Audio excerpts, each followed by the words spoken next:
Boa tarde, irmãos. Já deu para tomar um café? Bem, essa primeira parte foram os antepastos, foram os salgadinhos, né? Salgadinho é bom porque a gente pega ali e bota na boca e rapidinho acaba, né? Só que agora não vai ser possível vocês fazerem mais isso, porque agora eu vou começar a passar o rodízio principal, que é o rodízio da carne. E a carne, ela tem um processo mais difícil de digestão. Primeiro você tem que mastigar mais vezes, tá? Eu vou procurar trazer contrafilé, pelo menos. Não vai ser filé mignon, não. Vai ser contrafilé. Tá bom, meu irmão? Vamos lá? Ainda a vida. Meus irmãos, como é que tudo começou nesse tema glorioso que o Ministério de Homens escolheu para esta tarde de hoje? Tudo começou com uma doença. Jesus, ele visitara diversas casas, mas se há uma casa que ele foi mais de uma vez, talvez 3, foi a casa de Lázaro, Marta e Maria. Eles eram uma família muito amada por Jesus. Jesus gostava de ir na casa deles. E eis que, de repente, Lázaro adoeceu. Havia um homem chamado Lázaro, ele era de Betânia, do povoado de Maria e de sua irmã Marta. E aconteceu que Lázaro ficou doente. A Bíblia não fala que doença foi essa. Quando a gente vai pesquisar na teologia, existem conjecturas, teorias, suposições. Teria sido lepra, peste, um tumor maligno, uma doença viral, uma gripe, uma pneumonia, uma tuberculose, uma meningite. Bem, não sabemos. A única coisa que a gente sabe é que ele adoeceu. E a doença, normalmente, na maioria das vezes, ela se apresenta sorrateira. A gente já começa a ficar doente, a gente nem identificou que está doente. Até a hora que você espirra mais de uma vez, começa a tossir. Essa tua tosse, de repente, começa a vir carregada de uma secreção que você precisa expelir. Ou uma dor que começa leve do lado direito ou do lado esquerdo e que vai aumentando. Um incômodo. E nós, homens, perceberam o que eu falei? Nós somos extremamente relaxados com a nossa saúde. Quando nós vamos procurar um médico, é porque essa fase inicial já foi há muito tempo. E a gente está esperando um milagre, que ela melhore, mas ela não vai melhorando. E aí, às vezes, quando a gente vai fazer um exame, e o médico vai, às vezes, dar uma notícia que a gente não quer ouvir. Puxa, se você tivesse vindo antes, se você tivesse tratado antes, agora o tratamento vai ser doloroso.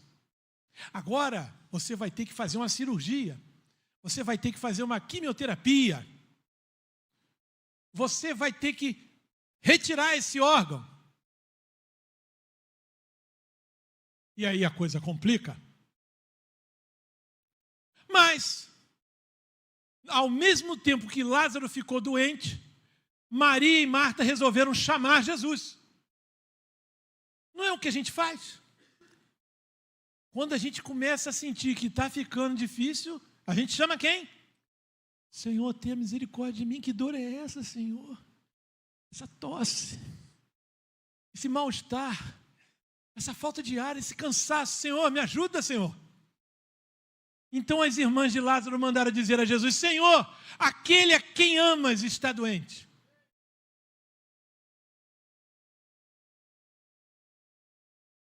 Eu não sei se alguém aqui, depois do que eu falei, esteja pensando assim: segunda-feira eu vou procurar para ver o que eu estou sentindo umas dores aqui.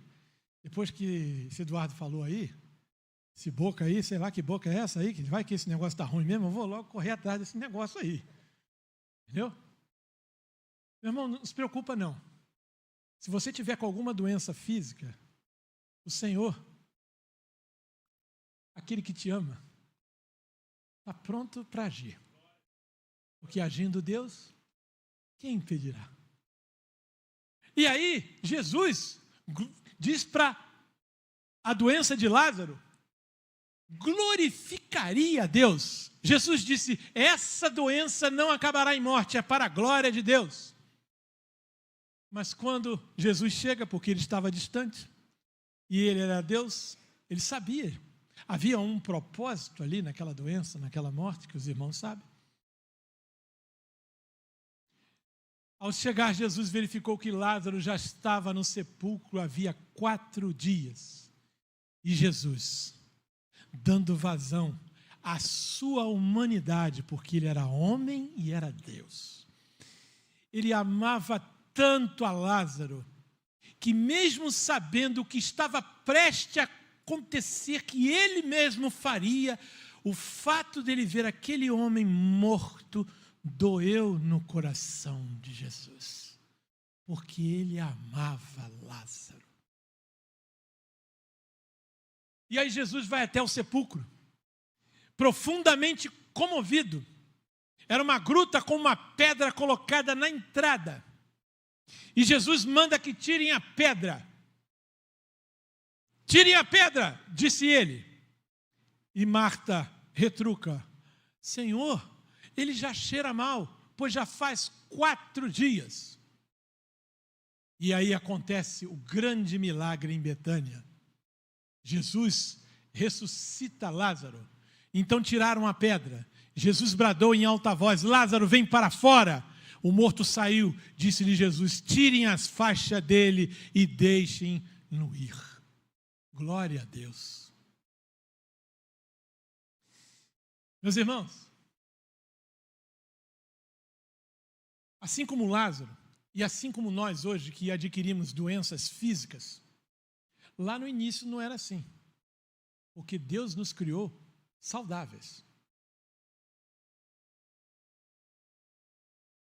Porque Ele nos criou para o louvor da sua glória.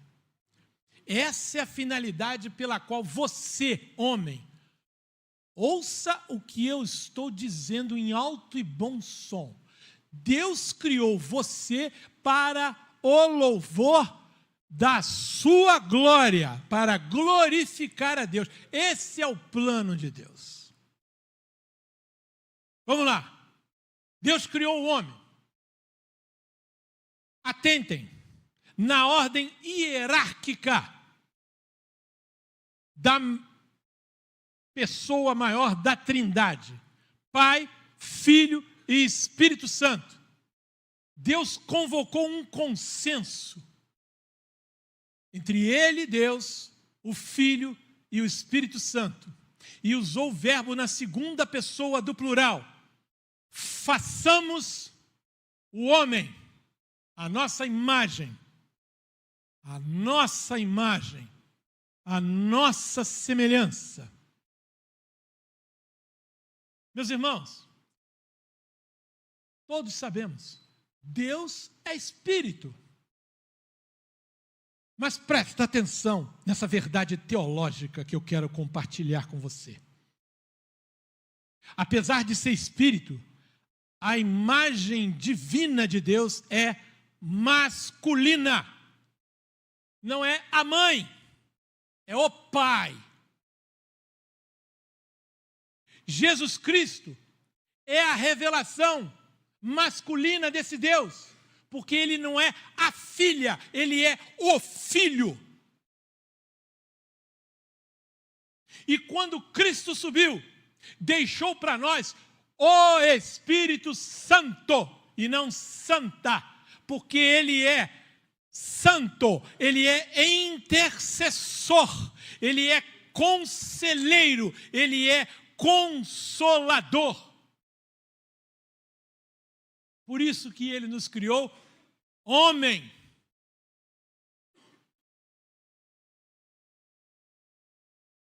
Hierarquicamente, quem foi o primeiro a ser criado? Homem. Na sua criação, Deus compartilhou vários dos seus atributos com o homem. Foi com a mulher? Foi com quem, meu irmão? E esses atributos ele nos deu, uns para serem desenvolvidos na cor verde e outros para serem dominados. Quais os atributos que Deus deu a vocês e a mim para que pudéssemos desenvolver?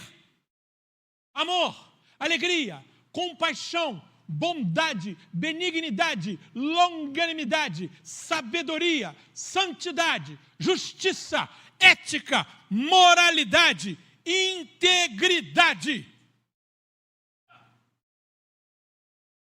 Se por acaso não temos nenhum desses atributos desenvolvidos, é culpa minha, é culpa sua, porque ele nos disponibilizou. Mas ele deu outros atributos que nós deveríamos dominar. Tristeza, indignação, ira, liberdade, vontade, desejos. Ele tem tudo isso, meu irmão. Deus se ira, Deus se entristece, como aconteceu antes do dilúvio, se entristeceu por ter criado o homem. Ele é livre, ele tem vontade, ele tem desejo para a tua vida. Deus deu o jardim do Éden a quem, meus irmãos? Ao homem. Quem habitou primeiramente o jardim do Éden? Deus deu ao homem a responsabilidade de cuidar do jardim do Éden e cultivá-lo. Você sabe o que significa cultivar? Você acha que cultivar é a mesma coisa que plantar? Não. Estava tudo plantado, meu irmão. Ele estava no paraíso aqui na terra, estava no Éden. Toda aquela beleza que eu não consigo nem imaginar. Bastava o homem cultivar. Parar aqui, tirar uma folhinha que caiu, cuidar. Era isso que o homem tinha que fazer. Tranquilo. Deus deu ao homem o domínio sobre toda a criação. Domine sobre os peixes, sobre os animais, sobre tudo. Ao homem.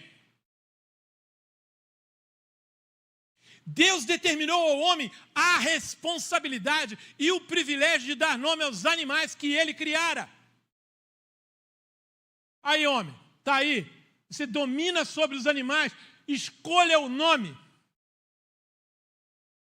Até agora alguém ouviu falar em mulher, meu irmão? Você deve estar pensando, estou achando que esse irmão Eduardo aí, ele é sexista, ele é machista. Não, meu irmão, eu sou biblicista. Sabe o que é biblicista? É aquilo que está na palavra de Deus.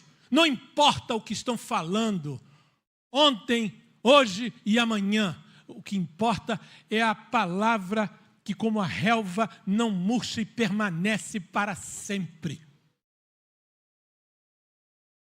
E aí sim, do homem e para o bem dele, Deus criou a mulher. Irmão, não tem aquele versículo que fala dele, por ele, para ele, são todas as coisas? Estão entendendo aí, meu irmão? A bênção que Deus te deu. A mulher dele, do homem, para ele e por ele, para ajudá-la. Quem está entendendo até agora, fala amém. Se desliga aí, hein? De qualquer coisa. Celular, tira o vibra, tira tudo. Deus agora não vai falar através do celular, Ele vai falar através da palavra do rodízio que eu comecei a iniciar. Comecei com fraldinha.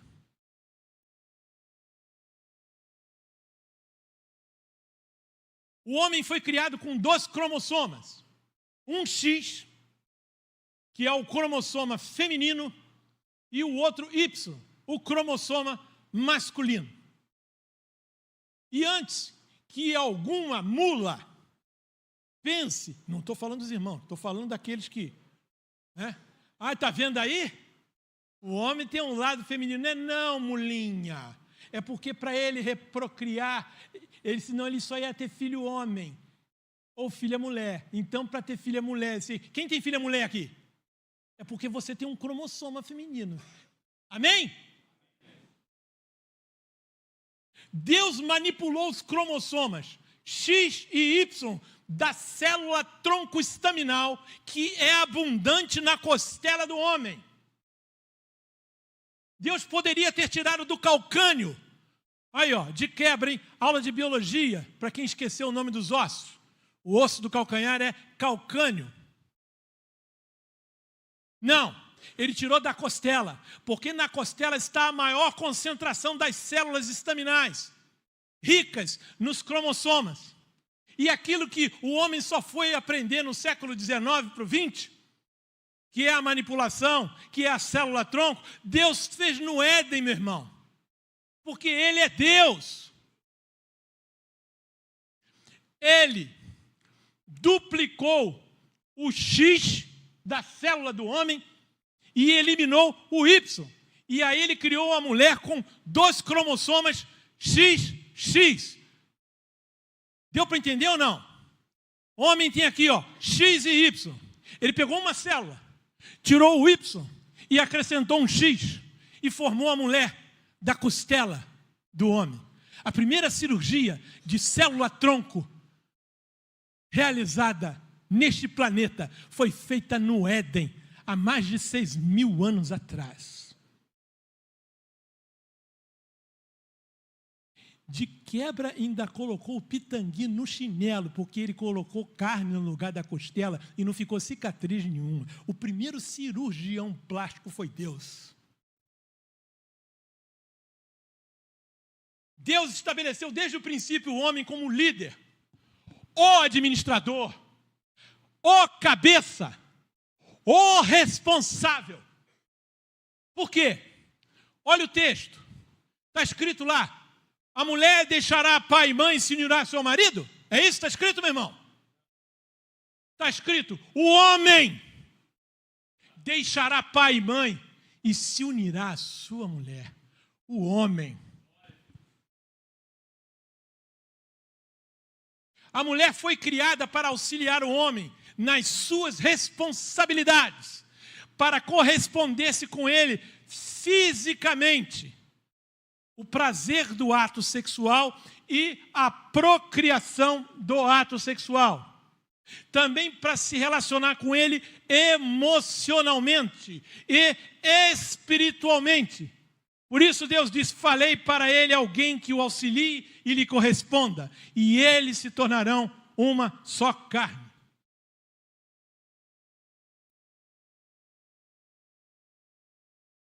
De novo. Deus deu ao homem uma ordem. Ele deu essa ordem à mulher ou ao homem? Deus dá direto ao homem quantos mandamentos? Único. E o Senhor Deus ordenou ao homem, não à mulher. Coma livremente de qualquer árvore do jardim, mas não coma da árvore do conhecimento do bem e do mal, porque no dia em que dela comer, certamente você morrerá. E aí você entende que Paulo fala que o bem que ele quer fazer ele não consegue, mas o mal está sempre diante de nós. Esse é o preço que a gente paga por ter o conhecimento hoje do bem e do mal.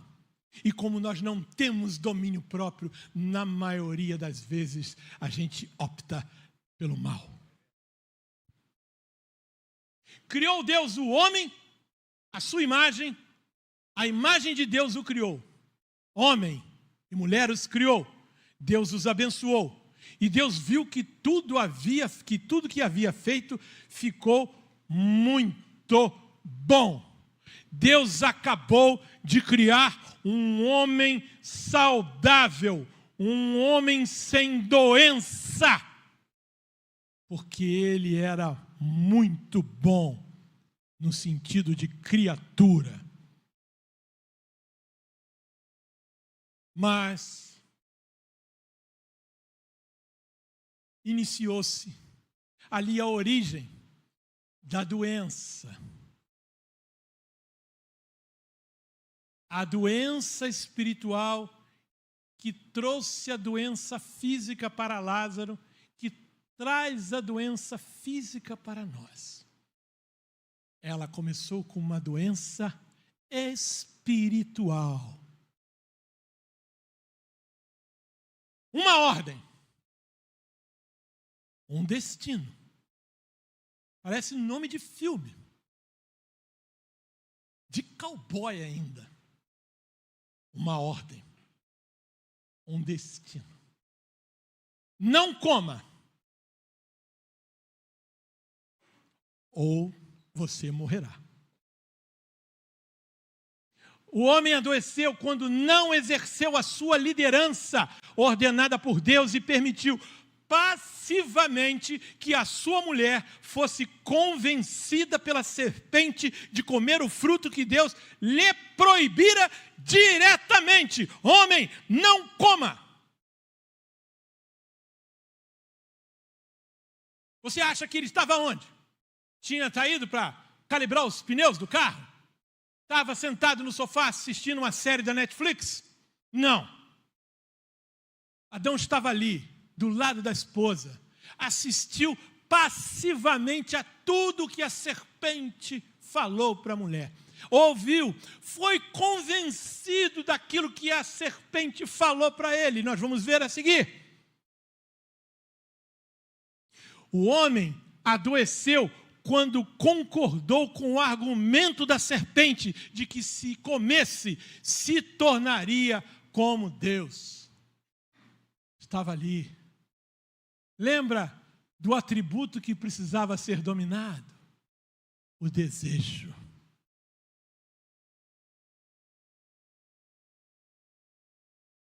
E o homem adoeceu e morreu quando não só permitiu que sua mulher comesse, mas ele também comeu do fruto. A mulher tomou do fruto e comeu e deu também a seu marido. E ele comeu com ela. E após o pecado, Deus chamou a mulher para explicações. Chamou quem, meus irmãos?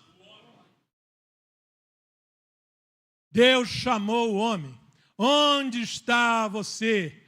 Como se Deus não soubesse onde ele estava. E aí, a partir dali, começaram os sintomas da doença espiritual. Lembra que eu falei aí? Uma dorzinha, uma tosse, um espirro. Agora nós vamos falar dos sintomas da doença espiritual que começou lá no Éden. O texto diz: onde está você? Disse Adão: ouvi teus passos no jardim e fiquei com medo, porque estava nu, e por isso me escondi. Pela primeira vez, meus irmãos, o homem sentiu medo de Deus. Pela primeira vez, o homem sentiu vergonha de Deus. E pela primeira vez, o homem se escondeu de Deus. Sintomas da doença espiritual. Mas esses sintomas não param por aí. Quando Deus cobrou do homem pela desobediência de ter comido o fruto, ele agora se revela irresponsável e narcisista. O que é narcisista? É aquele que nunca erra, é aquele que está sempre dizendo que a culpa não é dele, a culpa é dos outros. Ele é uma vítima. Coitado de mim! Essa é uma pessoa narcisista. O narcisismo iniciou no Éden, quando ele transferiu a sua culpa da sua responsabilidade para a mulher e para Deus. Pergunta a Deus: você comeu do fruto da árvore da qual o proibi de comer? Disse o homem: foi a mulher. Olha o dedo.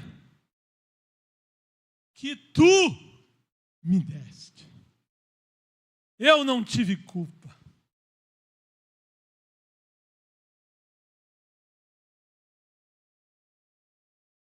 Só para a gente recapitular.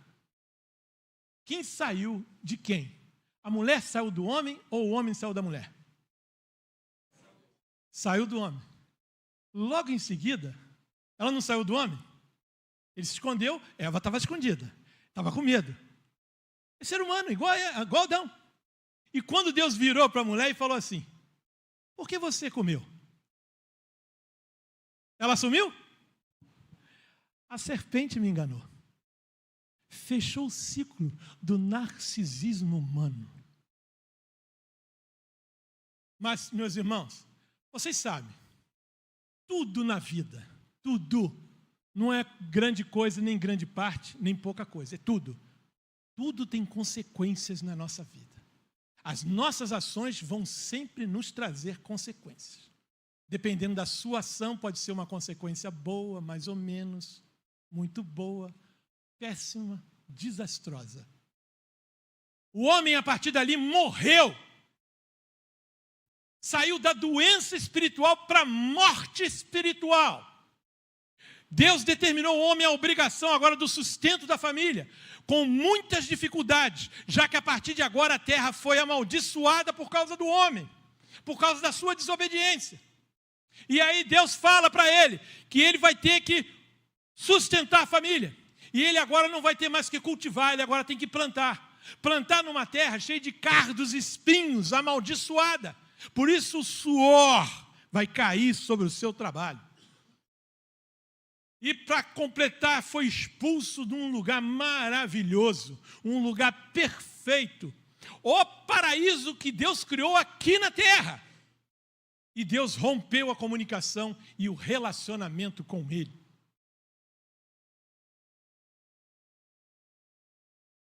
E aí, DNA, cromossomas, essas gerações doentes e mortas foram se multiplicando. Assassinatos. Caim matou Abel.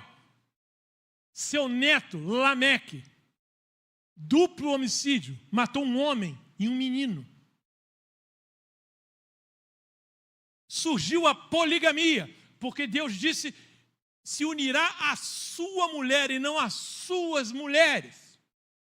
E aí, para quem estava preocupado em saber como era o nome da mulher de Caim, sabe qual é?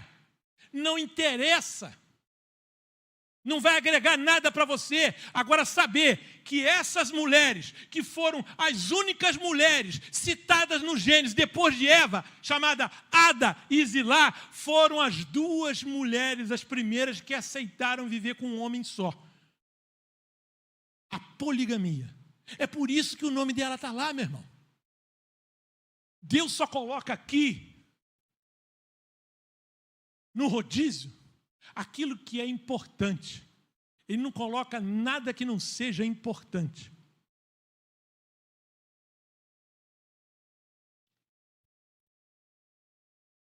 O Senhor viu que a perversidade do homem tinha aumentado na terra e que toda a inclinação dos pensamentos do seu coração, olha lá, era sempre e somente, vou repetir, sempre e somente para o bem ou para o mal? Porque ele agora conhecia o bem e o mal. E o que ele estava escolhendo? o mal. E a terra estava corrompida aos olhos de Deus e cheia de violência. E aí Deus decide destruir o homem. Darei fim a todos os seres humanos, porque a terra encheu-se de violência por causa deles. Eu os destruirei com a terra. Eis que vou trazer águas sobre a terra, o dilúvio, para destruir debaixo do céu toda criatura que tem fôlego de vida. Tudo que há na terra perecerá. A humanidade estava doente.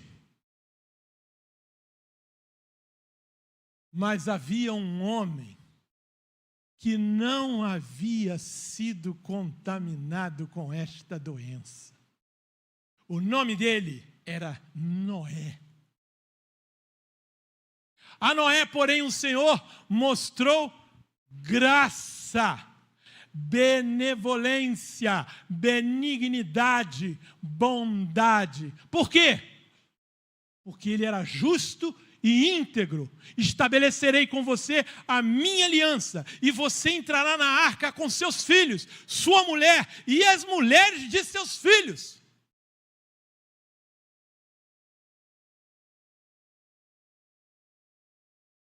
Noé não era um homem espiritualmente doente e nem morto.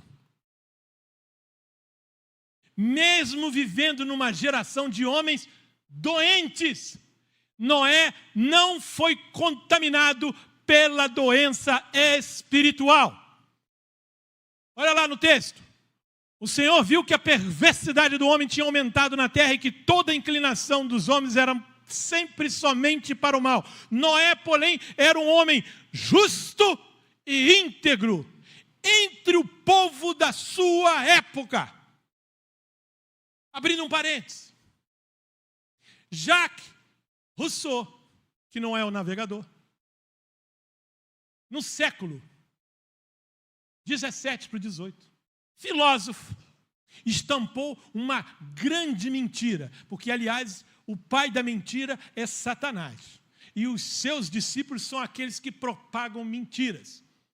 E esse filósofo colocou uma frase que você talvez já tenha ouvido com frequência e que você de repente até concorda com essa frase, que o homem é produto do meio em que ele vive. Quem já ouviu falar sobre isso? Então está repreendido para você não crer nisso. Depois Karl Marx, ele mesmo, o socialista, no século XIX, falou que o homem, na sua essência, é produto do meio em que vive.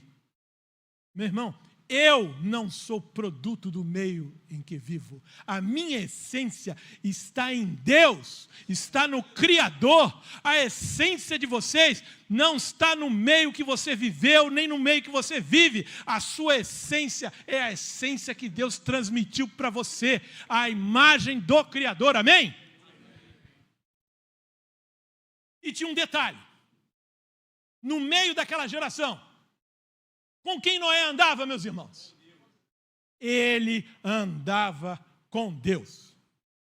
Será que, se Deus viesse a contrariar a sua promessa de não mais destruir, a não ser no juízo final, e fosse procurar dentro da igreja Ministério Creia, dentro da minha casa, dentro do corpo de Cristo espalhado, quantos de nós seríamos achados justos e íntegros? Quantos? Você seria achado justo? Deus consideraria você justo e íntegro?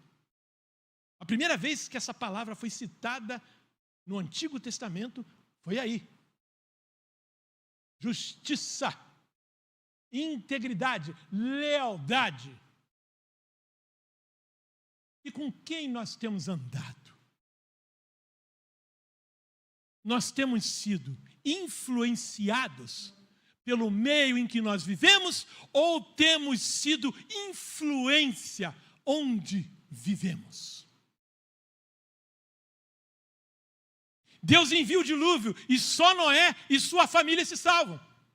Ninguém mais. Noé e sua família. Todos os seres vivos foram exterminados da face da terra. Tanto os homens como os animais grandes. Os animais pequenos que se movem rente ao chão. E as aves do céu foram exterminados da terra. Só restaram Noé e aqueles que com ele estavam na arca.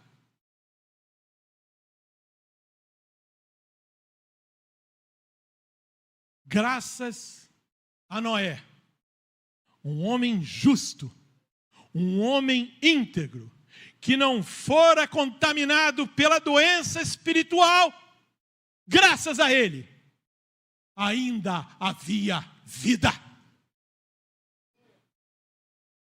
Ainda há vida, meus irmãos. Não é este o tema do congresso?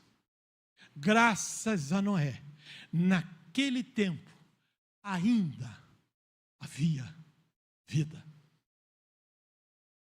Será que a doença espiritual, meus irmãos, tem atingido você?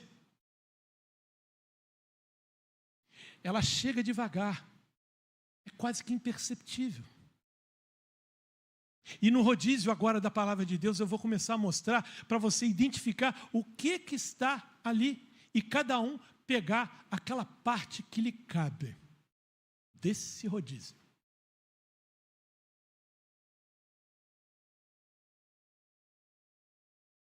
Ainda há vida. Quais são as características da doença espiritual, meus irmãos? Porque é dela que eu vim falar e não das doenças físicas, porque eu não sou médico.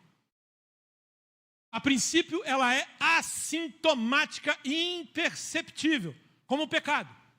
A gente está no pecado, mas a gente não percebe. A gente está fazendo o que não deve e a gente não sente. É igual aquele problema na próstata que a gente não sabe que tem. E quando vai fazer um exame tardio, porque não quer fazer a prevenção, descobre que ali há muito tempo já havia doença. Pode ter como causa um fator ou uma associação de diversos outros fatores. E elas vão se alastrar pelo seu corpo. Começa num ponto e vai se alastrando, vai se alastrando. Quando você abre os olhos, está tomado pela doença espiritual. Porque se você fizer o bem, lembra lá do que eu falei do bem e do mal? Se você fizer o bem, pergunta a Deus, você não será aceito?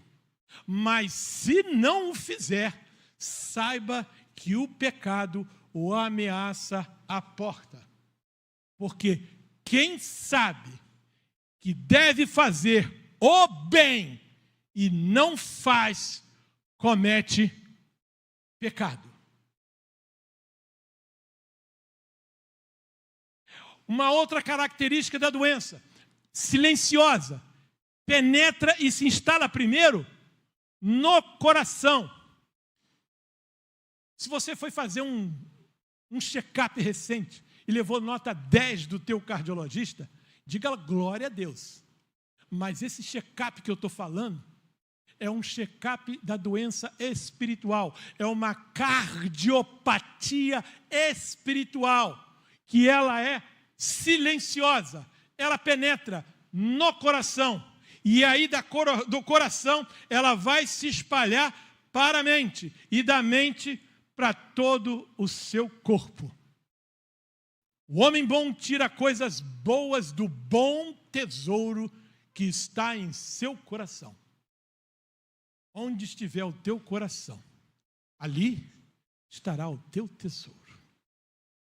E o homem mau tira as coisas mais do mal que está em seu coração. Olha lá o mal, contrário de bem.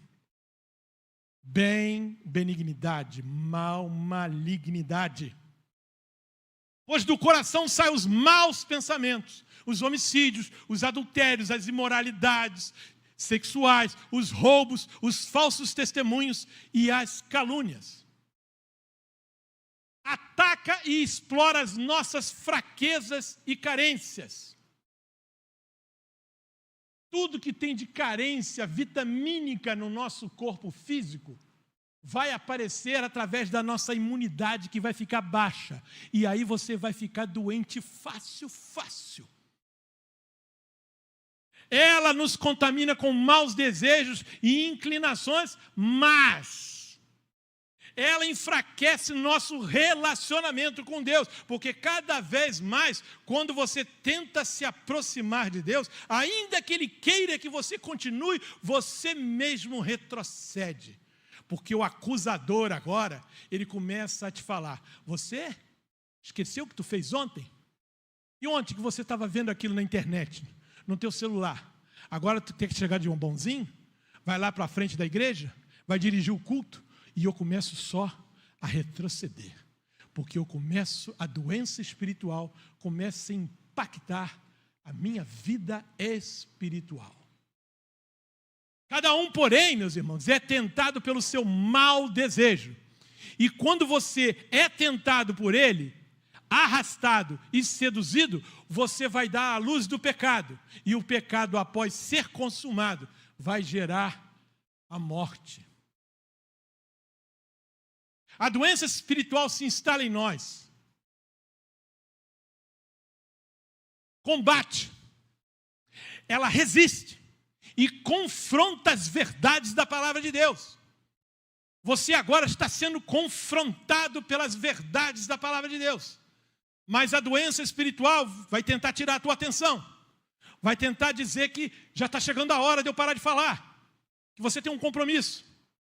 Você não veio aqui para ficar escutando esse tipo de coisa. Quem é esse cara? Não é esse cara. É essa a palavra.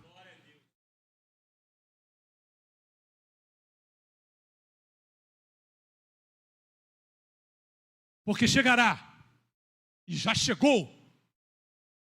Já chegou a época quando as pessoas não ouvirão a verdade, mas andarão de um lado para outro, procurando mestres que lhe digam apenas o que eles desejam ouvir.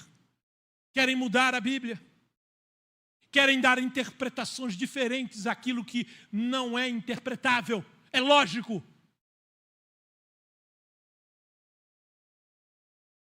Eles não ouvirão aquilo que a Bíblia diz. Esses doentes espirituais não vão querer ouvir o que a Bíblia diz, mas seguirão alegremente. Olha o alegremente aí agora de uma forma triste. Suas próprias ideias desorientadas. Uma alegria passageira que pode se transformar em pranto e ranger de dentes.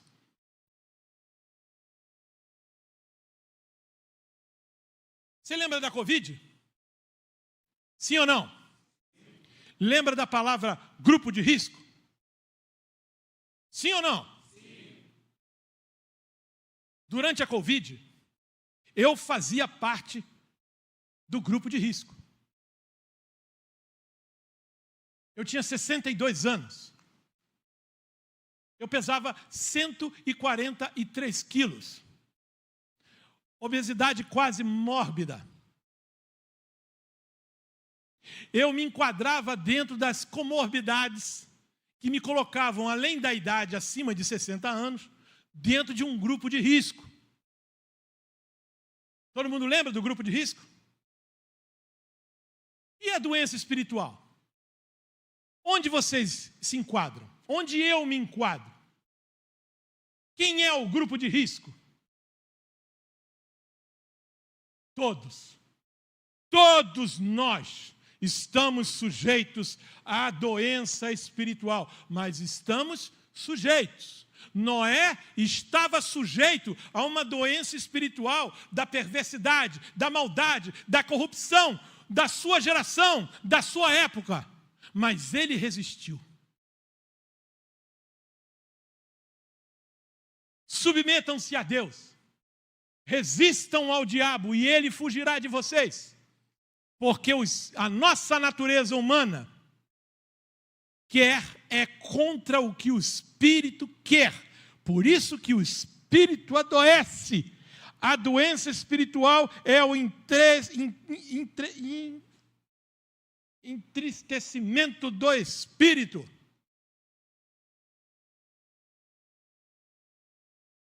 Que é o espírito quer é contra o que a natureza humana quer. Portanto, meu irmão, você está de pé? Glória a Deus! Mas cuidado, para que não caia. A doença surge e às vezes a gente não percebe. Primeira causa e sintomas da doença espiritual: o esfriamento do amor. Diz a palavra de Deus, a maldade vai se espalhar tanto que o amor de muitos esfriará.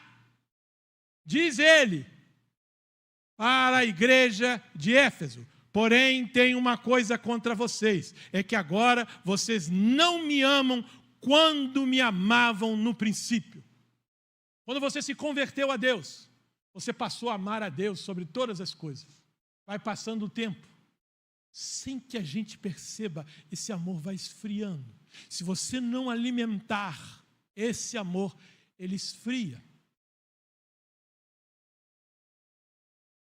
A maldade havia se espalhado na geração de Noé, mas o amor de Noé a Deus não esfriou. Por isso Deus teve para com ele graça. Noé amava a Deus e andava com ele em um mundo mau. Por isso, quem não ama não conhece a Deus, porque Deus é amor. Você ama. O amor é uma das palavras mais mal compreendidas que existe hoje na Terra. Uns acham que é emoção, outros acham que é sentimento, outros acham que é prazer sexual, outros acham que amor é uma escolha.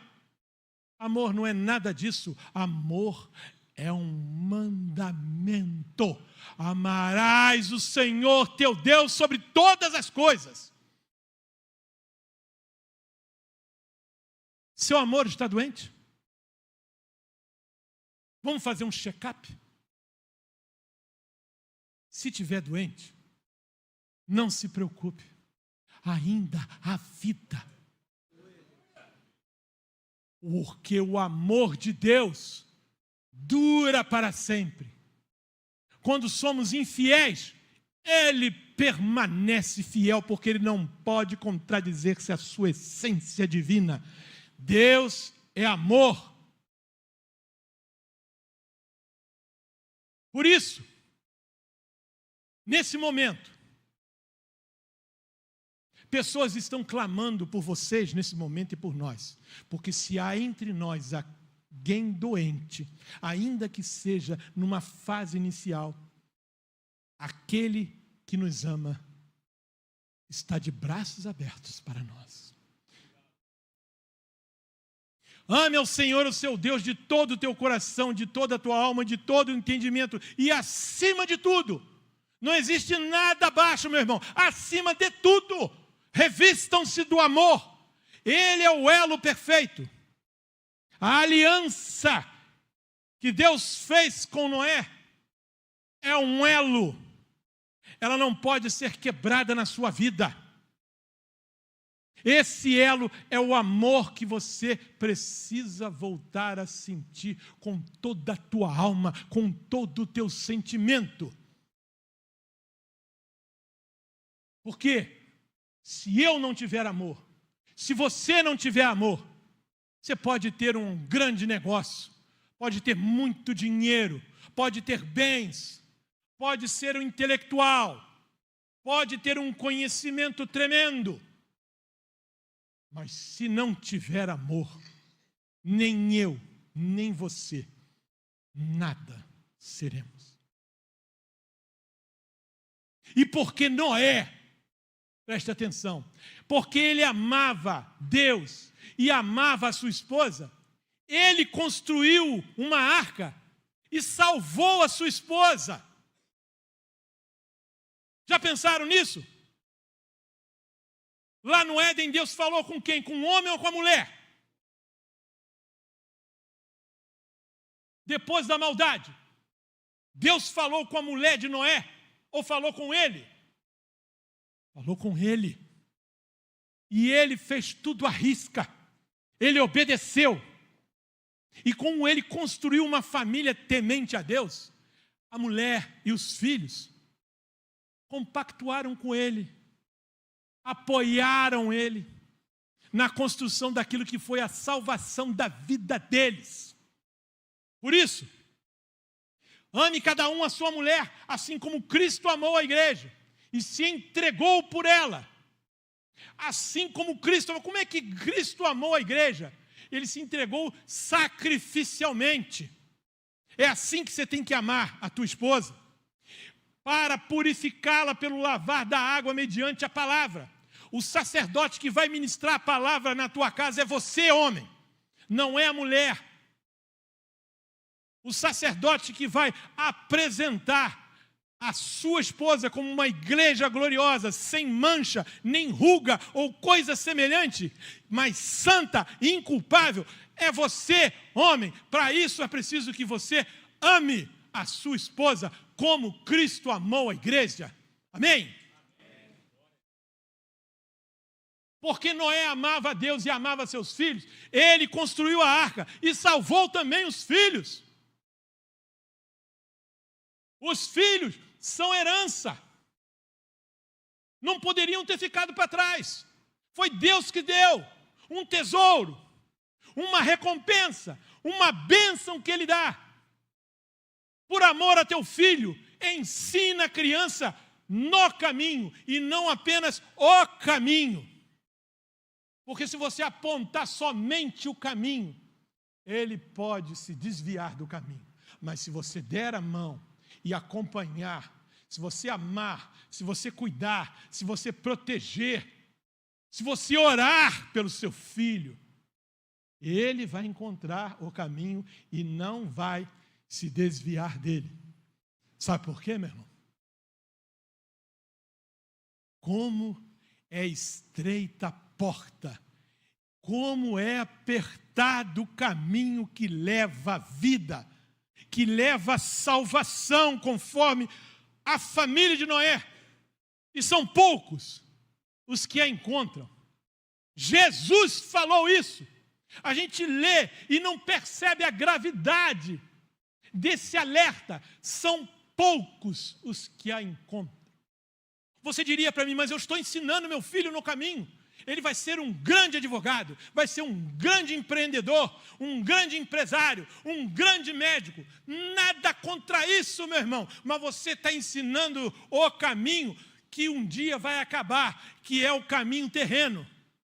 Você está investindo nas coisas terrenas para o seu filho e está ensinando ele a valorizar as coisas terrenas. Você precisa ensinar a ele as coisas celestiais do reino, para que ele também as valorize e ensine de geração em geração. De que adianta teu filho ser tudo isso e não passar pela porta estreita e se desviar do caminho apertado? São poucos os que a encontram. Uma pergunta: seus filhos, para quem os tem, fazem parte dos poucos que a encontram ou dos muitos que não a encontram? Você consegue ver a tipologia teológica entre esse fato que aconteceu lá no Antigo Testamento e o que Jesus está falando agora no Novo Testamento? A tipologia, segundo a teologia, são fatos que indiretamente são demonstrados lá na frente. É diferente de profecia. O que Jesus falou? Quantos serão chamados? Muitos ou poucos? Quantos serão escolhidos? Naquele dia de Noé, quantos salvaram? Muitos ou poucos? Quem entendeu, diz amém.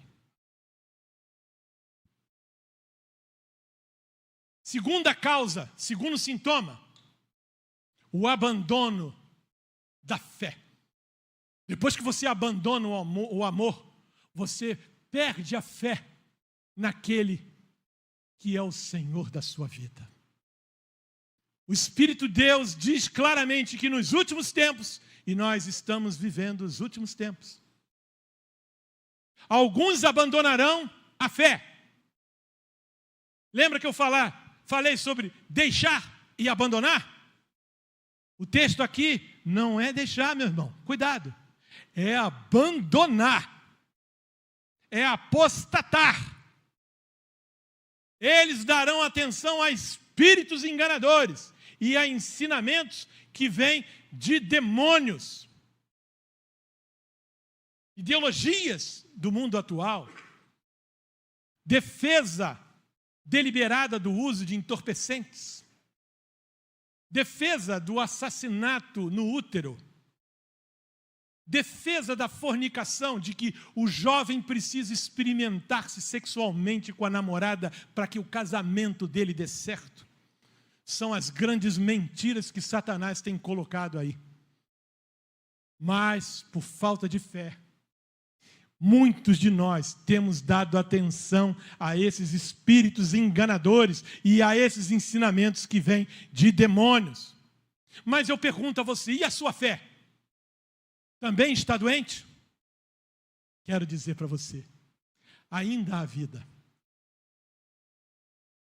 Porque a fé, meus irmãos, anota, é a única que vê, que enxerga o invisível. Quando nós, doentes espirituais, nos tornamos cegos, é pela fé que você enxerga e vê as mensagens ocultas, os ensinamentos ocultos. E quando você tem fé, é quando você ora, pede a Deus, e antes que Ele dê, você já está vendo. As pessoas estão dizendo para você, você é louco. Você está pedindo isso a Deus, Deus não vai te dar, mas só você está vendo, porque os olhos da fé. A fé vê o invisível e a fé alcança o inatingível. Aquilo que todo mundo falou para você, você nunca vai conseguir, você nunca vai chegar lá. Você vai alcançar, sim, pela fé. Por último, a fé toma posse do impossível. Lázaro resistiu uma questão sobrenatural, porque ainda havia vida. A fé é a certeza daquilo que esperamos e a prova das coisas que não vemos, porque vivemos por fé e não pelo que vemos. Porque sem fé é impossível agradar a Deus. O que é nascido de Deus vence o mundo. E esta é a vitória que vence o mundo, a nossa fé.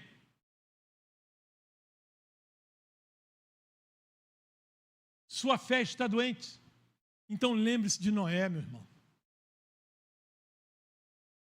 A fé de Noé salvou a ele e salvou toda a sua família, meus irmãos.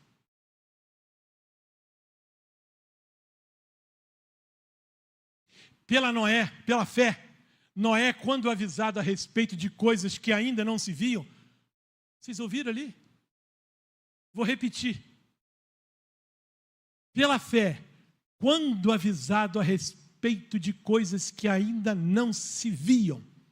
Imagina chegar Deus na tua porta e falar, constrói uma arca de 135 metros de comprimento, de 22 metros e meio, de 13 metros e meio de largura, com 3 pavimentos, com uma porta lateral e com uma saída de ar de 45 centímetros. Tá louco? Vou fazer isso por quê? Mas Noé teve fé. E porque ele creu e fez tudo o que o Senhor ordenou, ele salvou a sua família. Mais uma vez, a tipologia voltada para a pós-aliança com Cristo. Porque pela graça sois salvos por meio da fé. E isso não vem de vós, é dom de Deus.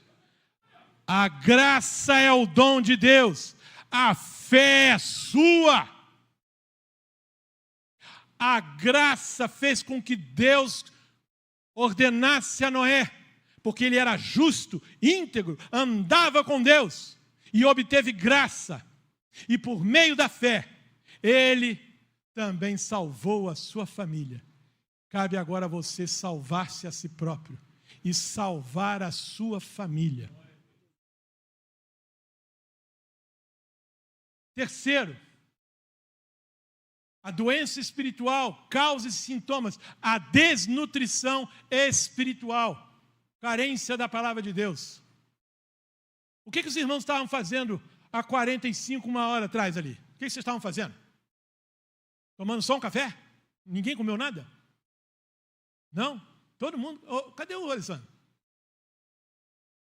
E depois? Então tá, então depois eu vou ver. Mas alguém tomou café hoje de manhã em casa? Tomou? Almoçou alguém aqui? Teve fome? Não é assim?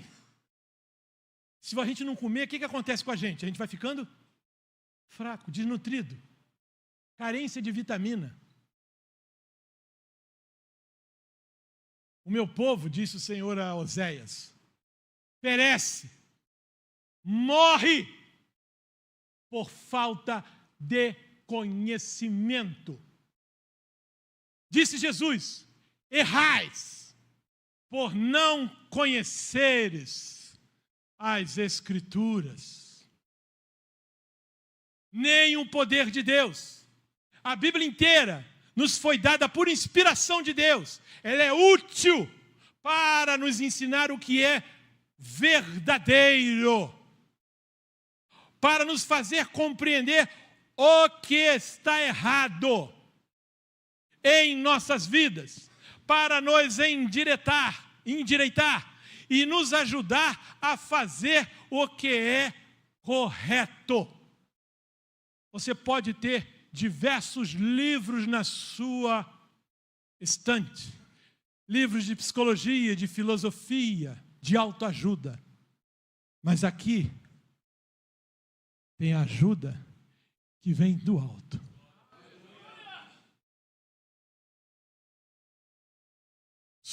A desnutrição espiritual, meu irmão, adoeceu você? Ainda há vida. Alimente-se com esta palavra, a palavra de Deus.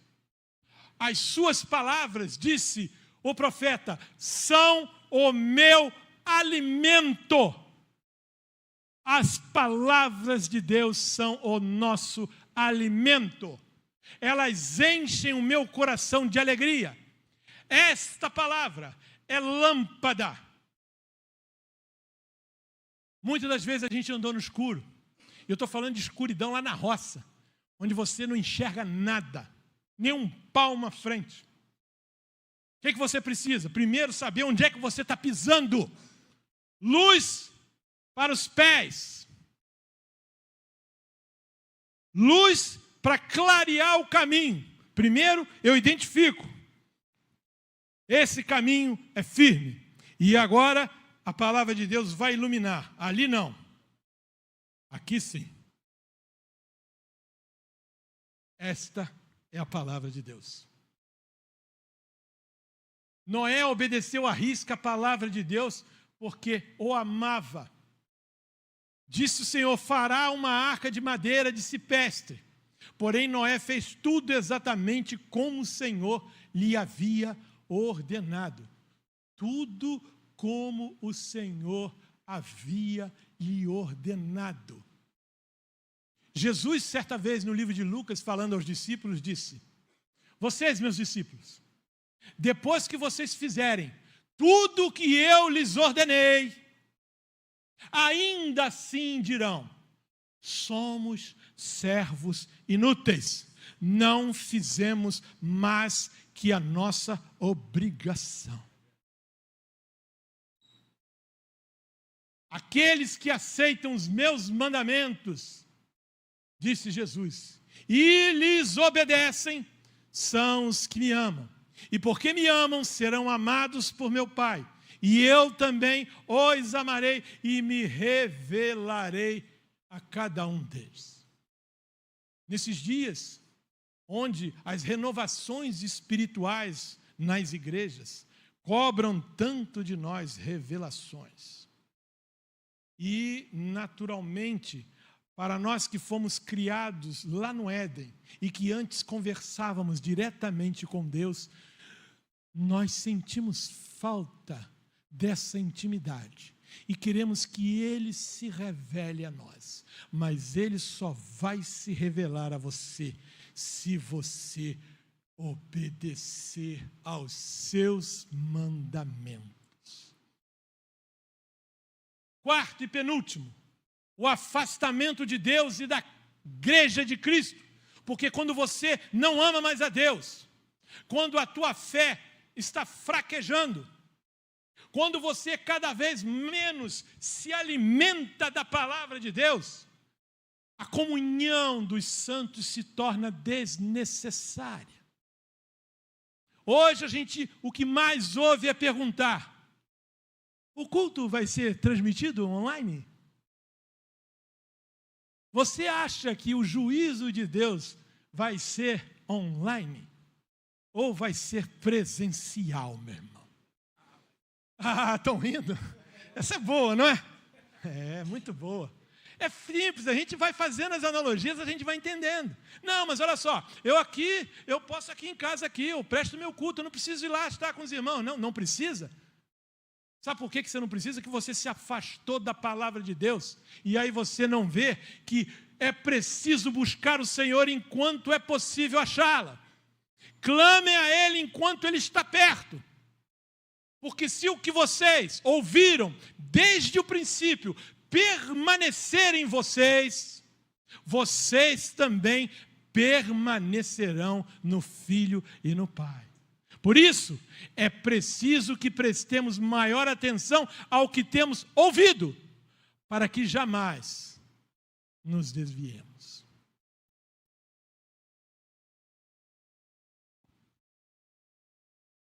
A comunhão com Deus está doente, meu irmão? Ainda há vida. Eis que estou à porta e bato. Vocês têm ouvidos? Quem tem ouvidos, ouça. Disse Deus à igreja de Laodiceia. Buscai primeiro o reino de Deus e a sua justiça. Buscai primeiro o reino de Deus. Qual tem sido a tua prioridade? O teu trabalho. Aquilo que Deus te deu um trabalho. Um monte de gente desempregada. E você está dizendo que agora a bênção do emprego é o que te impede de ir à igreja. Ah, meus filhos são muito inquietos, não dá, eu prefiro ficar em casa. O tesouro que Deus te deu, a herança, o teu filho agora é a bengala que você está usando para não vir à igreja. Quem pensa assim, fale agora no seu coração. Misericórdia, Senhor, perdão. Não deixemos de reunir-nos como igreja. Vou repetir. Não deixemos de reunir-nos como igreja, segundo o costume de alguns. Mas procuremos encorajar-nos uns aos outros, ainda mais quando vocês veem que se aproxima o grande dia. Quando você se afasta, não tem ninguém para te abraçar. Sabe aquela questão de você chegar ali e alguém falar: ô meu irmão, tudo bem? Aí você fala: tudo bem, mas não está nada bem. Sabe uma outra situação em que você está preparado para ouvir só uma resposta? E aí, meu irmão, está tudo bem? Aí o teu irmão fala assim, não está não, eu preciso de ajuda. Por essa eu não esperava. E agora? O que eu faço? A comunhão, o fortalecimento. Quantos homens há no ministério Creia? Não sei. Quantos estão aqui? 40? 50? Qual é o percentual? Quantos precisariam estar ouvindo e não estão aqui? Mas uma coisa eu quero dizer, se você hoje veio aqui, é porque Deus quer falar ao teu coração.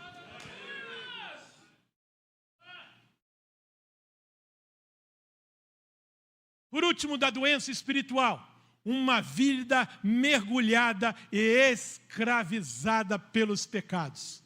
Você está começando a entrar num estágio perigoso da doença. Você está próximo de entrar em estado de coma.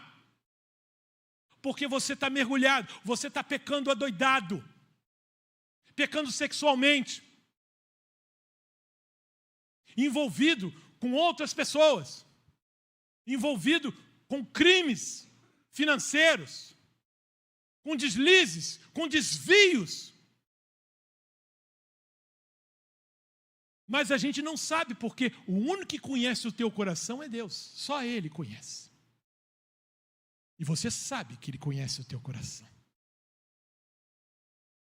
Jesus respondeu, digo a vocês a verdade. Aliás, eu sou o caminho, a verdade e a vida. Por isso Ele disse, digo a vocês a verdade.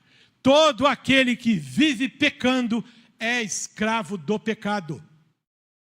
Aquele que pratica o pecado é do diabo.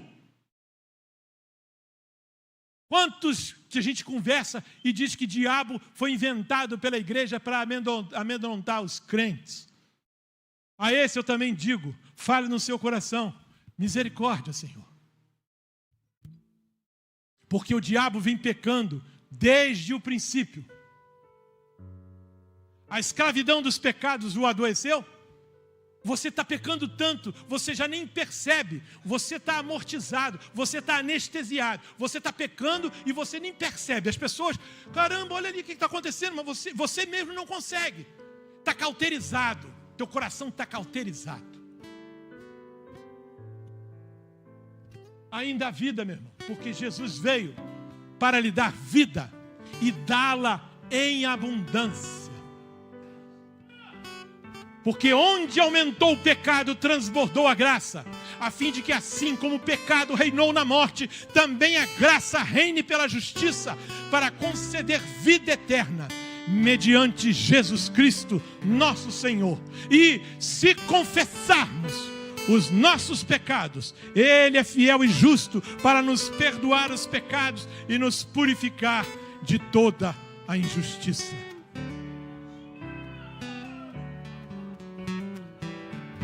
Mas talvez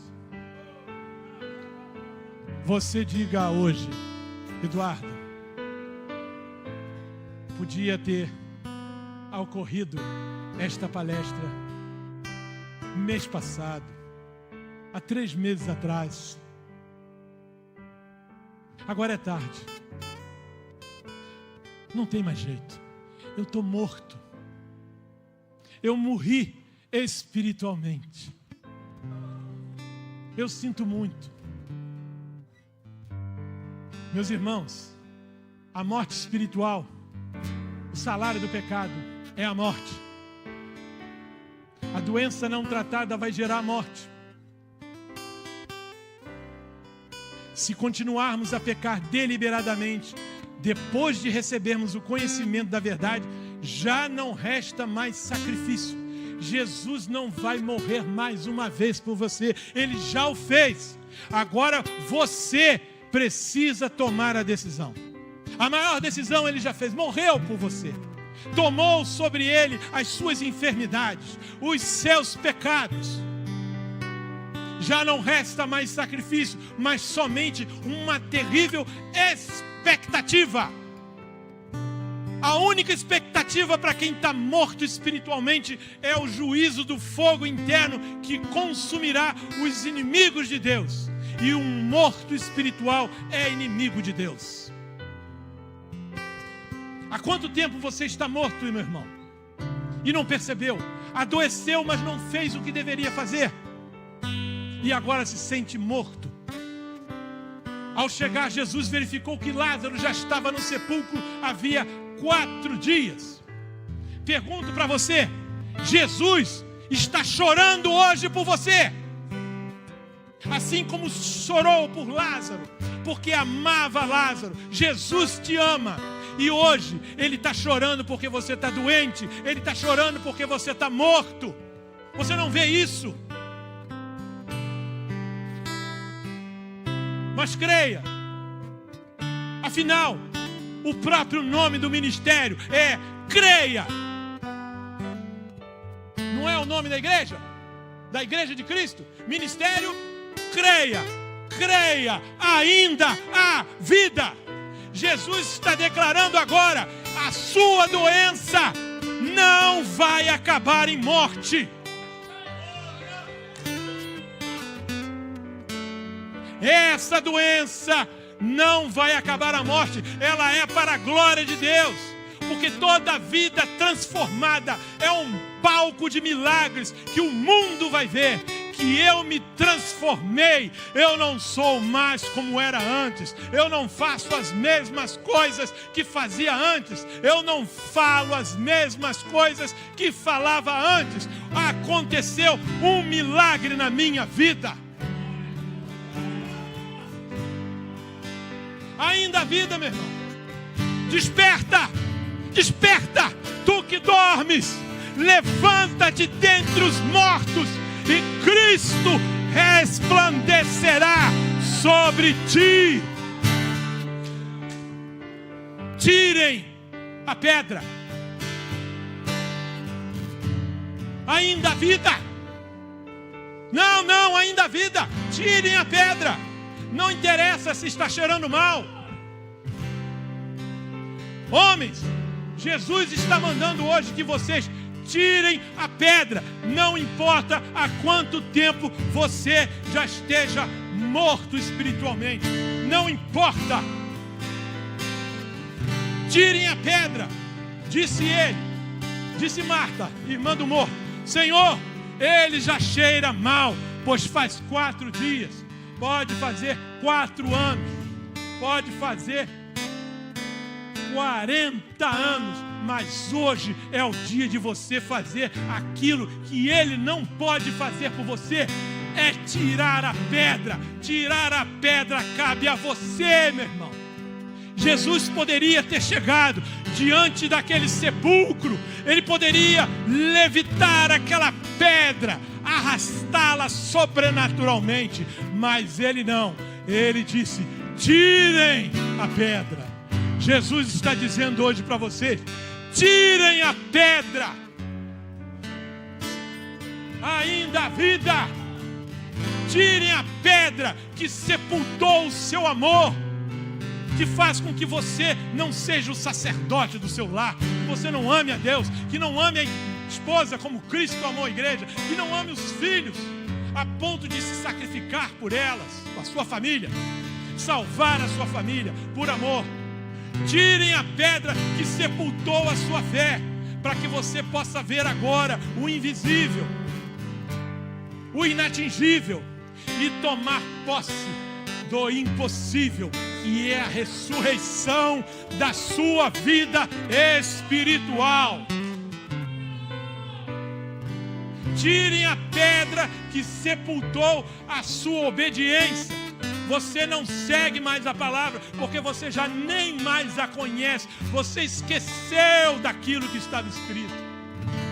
Leia, coloque em prática. Não ame só de palavras. Não apenas ouça. Implante na sua vida. Seja obediente, porque aquele que ama a Deus obedece aos seus mandamentos. Tirem a pedra que sepultou a sua comunhão, que tem feito você trazer desculpas esfarrapadas para não estar aqui na igreja em comunhão, orando, buscando, louvando, adorando a Deus, em comunhão com Deus, andando com Deus, como Noé andava. Noé andava com Deus.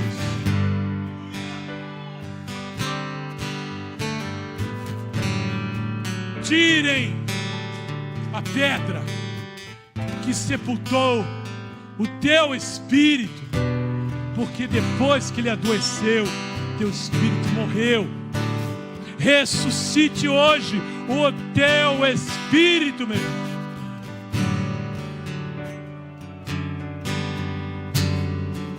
Então tiraram a pedra. Jesus bradou em alta voz: Lázaro, venha para fora. E o morto saiu. Disse-lhe Jesus: tirem as faixas dele e deixam-no ir. Venha para fora. Você que depois desse rodízio farto da palavra de Deus, reconhece que de alguma forma está doente espiritualmente, pode ser os sintomas mais fracos, não brinque. Venha para fora. Venha agora. Levante-se da sua cadeira.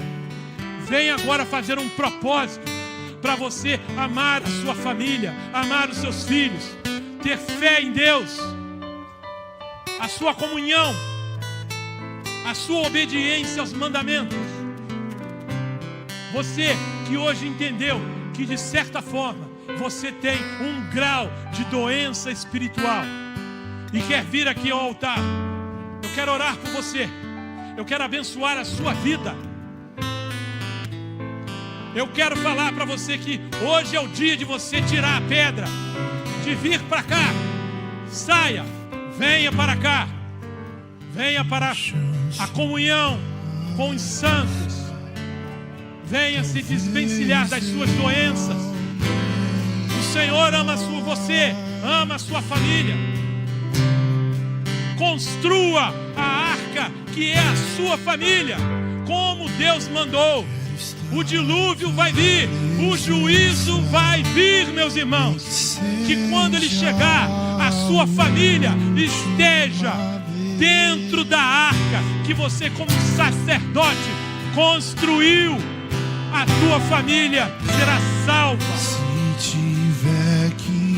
Venha, não demore, não tenha vergonha. Hoje é o dia.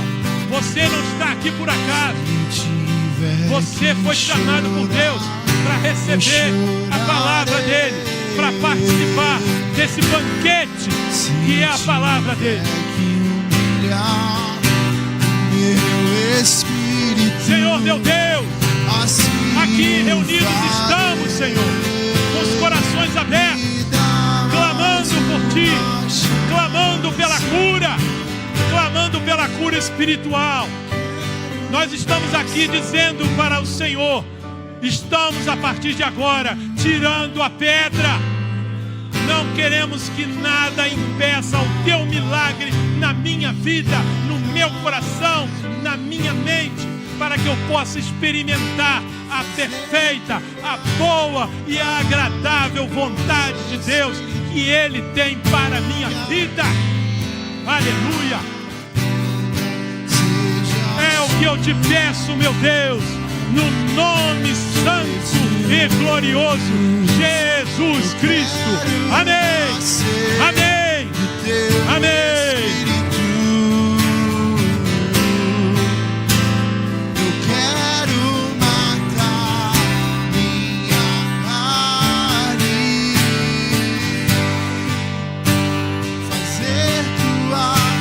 Aleluia, aleluia.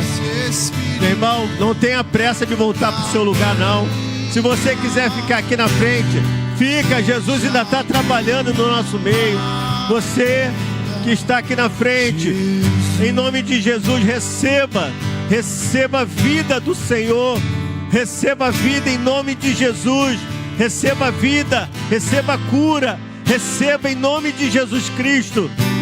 Oh, Espírito de Deus, só Tu pode trazer vida em áreas que estão mortas de nossa vida, Senhor. Traz vida e vida em abundância, em nome de Jesus.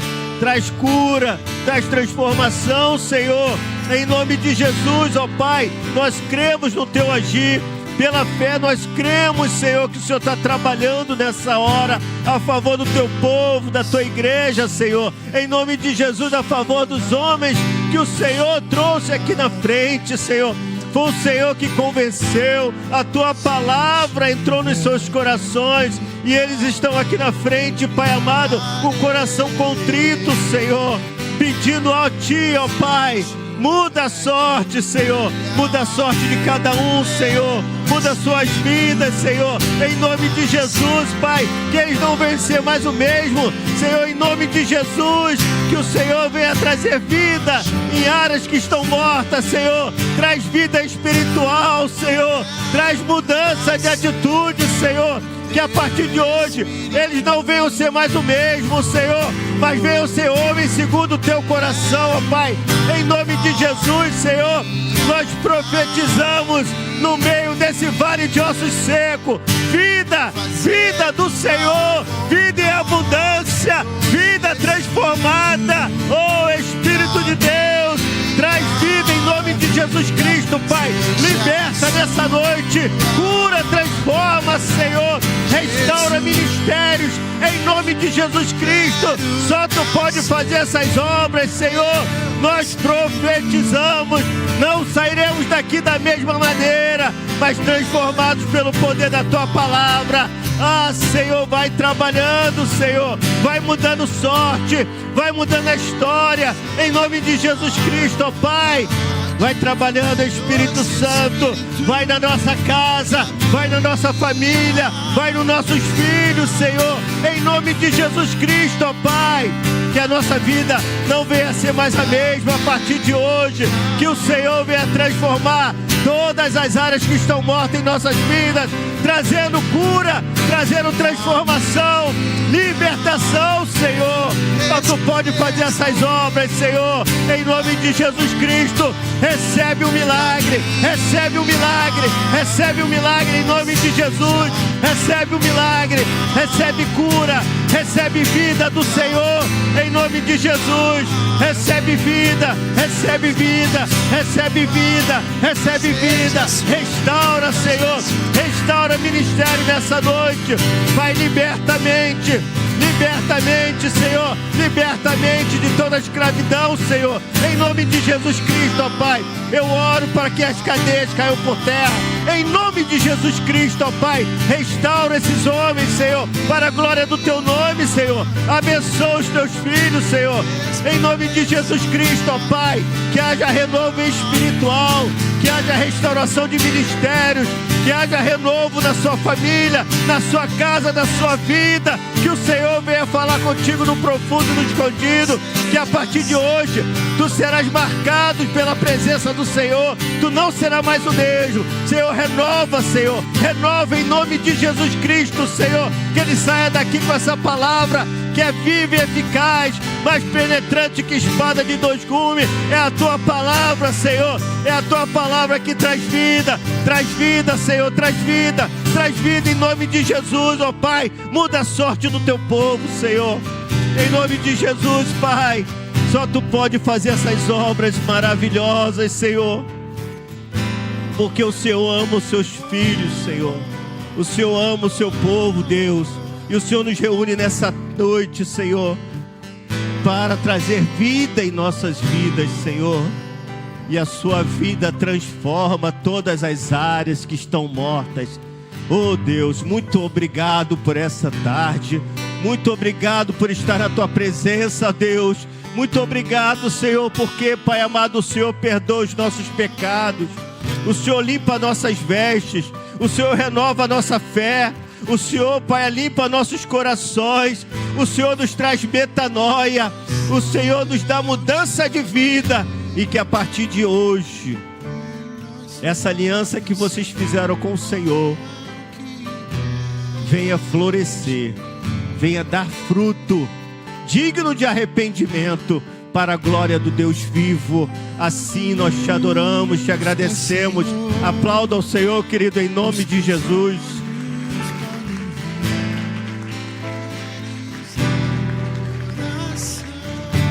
Amém, glória a Deus. Podem retornar para os seus lugares, a gente já vai finalizar.